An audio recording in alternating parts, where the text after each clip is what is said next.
Money back if your horse finishes second to the SP favourite in any Channel 4 or RTE race during Cheltenham. Talk about the Triumph hurdle if we can now. Do we have to? Go on. It's a terrible race. Really? It's a terrible race.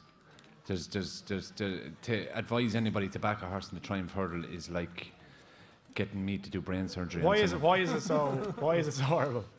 Well, they're used horses. You know, the only advice I give you on the Triumph hurdle is either get a horse that has very little runs on the flat and is unexposed, or a horse with the likes of I think Phillips Hobbs has a horse in there that has ran maybe 5 times and has loads of experience and Beeson Coe hasn't much mileage. He came out of France there. He's after winning on a hurl race. That's all. But you couldn't like him, Ted. You know, as a favourite, he runs. He's very highly strung. He runs with his own head maybe caught back on himself. Like he's a great leopard, though. Yeah, jumps well. Was more impressive around Doncaster than anywhere else. A flat track. It's just a race to fight. Calcare is a horse that I backed a couple of times. Let me down the last couple of runs. But Willie was pretty positive on him early in the season, I should say, Ted. But maybe less so now after the last couple of runs. Yeah, I'd say he's going to be hanging around. He's a 12 or 14 to 1 shot now. He's run well there. There's a couple of rounds that beat him. It's an open enough race. So he's a bit to find. Gordon, you have a good old handle on them 4-year-olds. What do you make of it?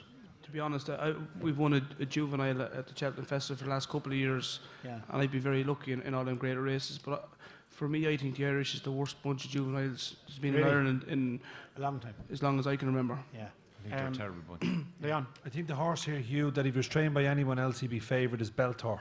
He absolutely hosed up the last day in the Adonis, and the Adonis has got a really, really strong record of winners of that race. Has gone on to win the Triumph. I think he's a top price of around 8 to 1, and the other horse that I think will appreciate the drying ground, which it will be on the Friday, is Hargam.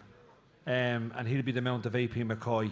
I remember the first time we saw him at Cheltenham, he travelled all over that Hobbs horse you were talking about. Yeah. I think it's Golden Diane. Yeah, that's Golden Diane was the horse, and Hargam travelled as if he was going to go by him, and he just didn't go by him. But that was his first run. He's won twice since. I think the quicker the ground, the better he'll be.